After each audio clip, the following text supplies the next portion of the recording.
a todos, soy Gabriela Serrano y en este video vamos a comparar los conceptos de especie biológica, taxonómica y filogenética como base del estudio de la biodiversidad.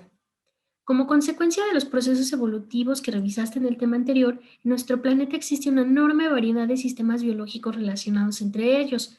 Actualmente se han descrito casi 2 millones de especies y esta lista crece año con año, pues algunos científicos creen que conocemos solo un 18% de la biodiversidad total de nuestro planeta y que por supuesto debemos sumar esfuerzos para aprender del resto y procurar su conservación.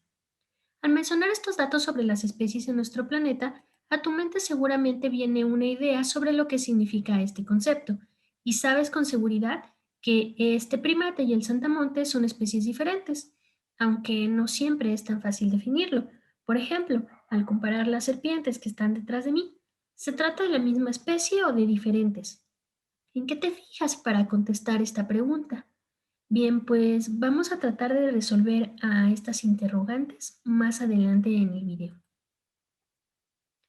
Como puedes ver, Crotalus momosus y Crotalus scutulatus están reportadas como dos especies diferentes, parte de las 46 víboras de cascabel que habitan en nuestro país. Pero, ¿cómo llegaron los expertos a esta conclusión? Algunas personas podrían decir que se debe a que estas serpientes tienen una apariencia diferente, aunque para mí se parecen mucho. Y en todo caso, si nos basamos en las diferencias morfológicas, ¿qué pasa con estas aves donde hay dimorfismo sexual? Es decir, diferencias entre el macho y la hembra, o si hay marcadas diferencias dependiendo del estadio de vida en el que se encuentra el organismo, como sucede con los anfibios. Pues resulta que esta discusión no es nueva y que de hecho no hay un solo concepto de especie, sino muchos, que la definen con base en diferentes criterios dependiendo del campo de estudio de la biodiversidad donde se utilice el término. De todas estas definiciones, vamos a revisar tres. El concepto de especie biológica, definida por el criterio de aislamiento reproductivo, el concepto de especie taxonómica y el concepto de especie filogenética. Para comprender en qué contexto surgen estos conceptos, sus ventajas y desventajas, vamos a remontarnos a la época del naturalista Linneo. En esta época dominaban dos posturas, el creacionismo y el fijismo, en frases como hay tantas especies como formas diversas produjo el ser infinito, podemos interpretar que se veía la biodiversidad como creaciones bien delimitadas entre ellas que no cambiaban. Es decir, que las especies creadas en el principio eran y seguirán siendo las mismas, de manera que para facilitar su conocimiento bastaba con clasificarlas y nombrarlas. Y justamente fue Linneo quien desarrolló el sistema binomial de dos palabras para asignar a cada especie un nombre científico. Se interesó tanto en esta actividad que dio nombre a más de 12.000 especies, entre ellas el Homo sapiens. Además, propone también un sistema de clasificación que agrupa los organismos en categorías. En este sistema, la especie es la jerarquía mínima. Para Linneo, el criterio para delimitar a los individuos como parte de una especie eran sus características físicas, bajo la definición de especie morfológica, que la define como un grupo de individuos con características similares. Algunas ventajas de este concepto de especie es que es sencillo y únicamente requerimos de la observación, muy útil, por ejemplo, cuando se trata de un fósil o especímenes del que no tenemos más referentes que su morfología. Sin embargo, como discutimos antes, este concepto no considera la variabilidad dentro de las poblaciones, como la que vemos aquí entre los perros o el maíz, y tampoco el dimorfismo sexual. Además de que no hay un criterio objetivo de distinción, pues no sabemos cuál es el punto para decir si se parecen mucho y son la misma especie o si sus diferencias son suficientes para considerarlas diferentes. Este concepto de especie como categoría jerárquica que comenzó con Linneo y hoy conocemos como concepto de especie taxonómica, aunque tradicionalmente se basaba únicamente en las características morfológicas de los individuos, actualmente las técnicas moleculares han permitido ampliar los criterios que delimitan esta categoría. Vamos a revisar el siguiente concepto.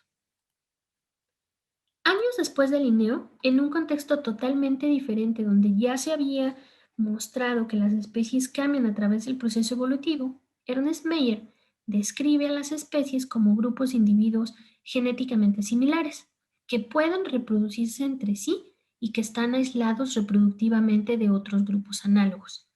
Bajo el concepto de especie biológica, si estos zorros pueden reproducirse entre sí, aunque son de colores diferentes, pertenecen a la misma especie.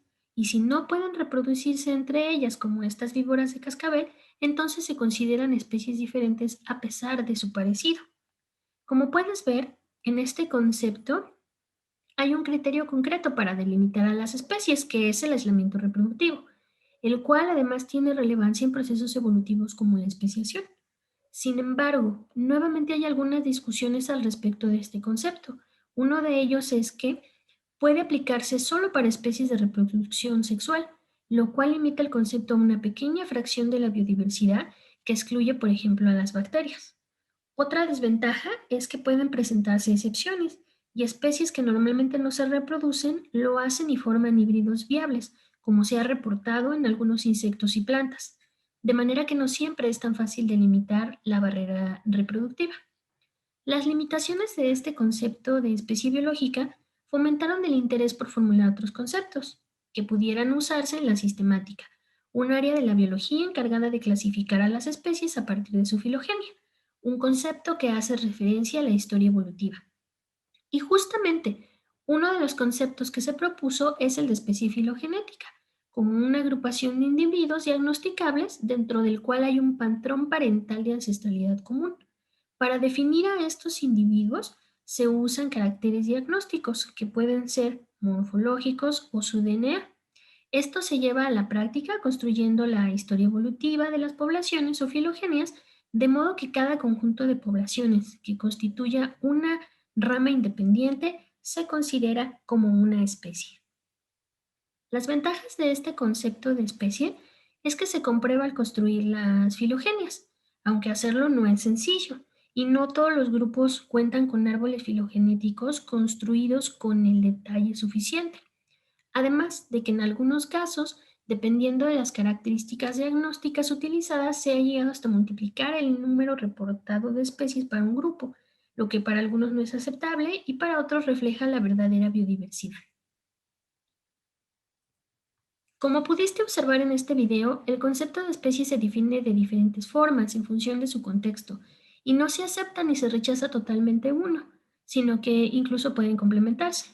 Además, además de estos tres conceptos que revisamos, existen otros más, que parten de un conflicto teórico de la biología entre el nominalismo y el realismo, que discute sobre si las especies son unidades reales o si no existen límites que las separen y solo son una construcción de la mente humana. Pero eso lo dejaremos para otra ocasión. Hasta la próxima.